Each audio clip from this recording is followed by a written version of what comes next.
नमस्कार बच्चों, हमने अपने पिछले वीडियो में हेरोडोमर मॉडल्स पर चर्चा की थी। आज हम उसी चर्चा को आगे बढ़ाते हुए अर्धविकसित देशों में हेरोडोमर मॉडल की उपयोगिता का विवेचन करेंगे। Application of Harrod Domar model for under developed countries. Harrod Domar model प्राथमिक रूप से द्वितीय विश्व युद्ध के उपरांत विकसित पूंजीवादी अर्थव्यवस्थाओं के सम्मुख सुदीर्घकालिक जड़ता के कष्ट के कारणों को विश्लेषित करने हेतु प्रतिपादित किया था। दूसरे शब्दों में हम कह सकते हैं कि दूसरे विश्व युद्ध के बाद जो विकसित पूंजीवादी अर्थव्यवस्थाएं थी वहाँ पर जड़ता आ गई थी और उन जड़ता के कारणों को किस प्रकार से दूर किया जाए और किस प्रकार से अर्थव्यवस्थाओं में विकास की गति को प्रोत्साहित किया जाए, इस हेतु ये मॉडल प्रतिपादित किया गया। बाद में इस मॉडल का उपयोग अर्धविकसित देशों की समस्याओं के संदर्भ में किया जाने लगा। भारत में पहली पंचवर्षीय योजना में हेरोडोमर मॉडल के सुधरे हुए रूप को अपनाया गया था, यानी कि भारतीय अर्थव्यवस्था में भी पहली पंचवर्षीय योजना में हमने हेरोडोमर मॉडल को अपनाया था। वस्तुतः हेरोडोमर मॉडल पूंजीवादी उन्नत और विकसित अर्थव्यवस्थाओं की समस्याओं से संबंधित रहा और अर्धविकसित देशों के संदर्भ में इनकी सीमित उपयोगिता रही है।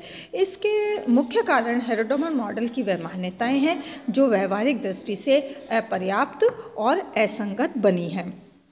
तथापि विभिन्न अर्धविकसित जो देश हैं उन देशों में हम हेरोडोमर मॉडल की उपयोगिताओं का विवेचन निम्नलिखित बिंदुओं के अंतर्गत कर सकते हैं। नंबर 1, सरकार की भूमिका। सरकार की भूमिका, रोल ऑफ गवर्नमेंट। हेरोडोमर मॉडल इस मान्यता पर आधारित है कि आर्थिक क्रियाओं में कोई सरकारी हस्तक्षेप नहीं होता।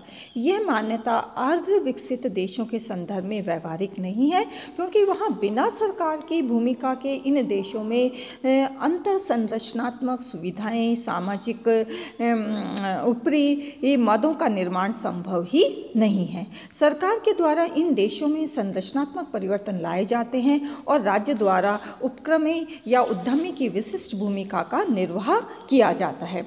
ये बड़े उद्योगों की आधारशिला रखने के साथ साथ निजी उपक्रमों का नियमन और निर्देशन भी करता है। दूसरा है पूर्ण रोजगार की अनुपस्थिति, absence of full employment. Harrod Domar model में प्रारंभिक स्तर पर फुल एम्प्लॉयमेंट की जो है वो कल्पना की गई है, जबकि अर्धविकसित देशों में हम देखें तो छिपी बेरोजगारी, अर्ध बेरोजगारी की समस्याएं सामान्य रूप से पाई जाती है। इन देशों में संरचनात्मक बेरोजगारी भी पाई जाती है, जिसका मुख्य कारण श्रम और पूंजी का असंतुलन है। अर्धविकसित देशों में पूंजी संचय की अपेक्षा जनसंख्या वृद्धि तीव्र गति से होती है, अतः संरचनात्मक बेरोजगारी का मूल कारण यहाँ पर पूंजी संचय का अभाव है, यानी कि लैग ऑफ कैपिटल एक्यूमुलेशन है। तीसरा है पूंजी उत्पादन अनुपात की स्थिरता, consistency of capital output ratio.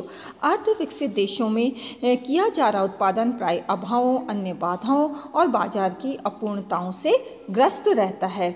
विनियोग की जा रही पूंजी की उत्पादकता प्राय इन अपूर्णताओं के फलस्वरूप उच्चावचन यानी उतार चढ़ाव रहती है। ऐसी दशा में अर्धविकसित देशों में पूंजी उत्पादन अनुपात का सही अनुमान लगाना संभव नहीं होता है, जबकि विकसित देशों के संदर्भ में पूंजी उत्पादन अनुपात की स्थिरता की संकल्पना प्रासंगिक होती है।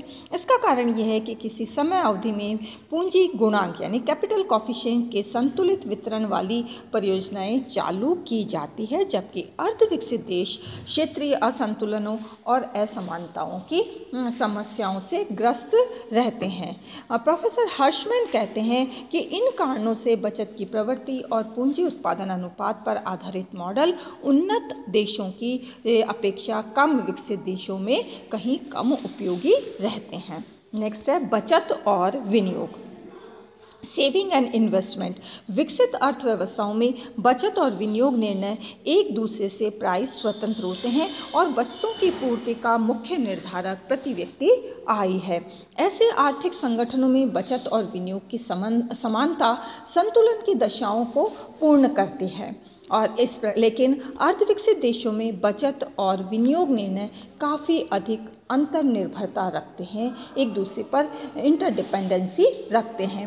इन देशों में बचतों की अधिक मात्रा की प्राप्ति किसी सीमा तक नए विनियोग अवसरों पर निर्भर करती है।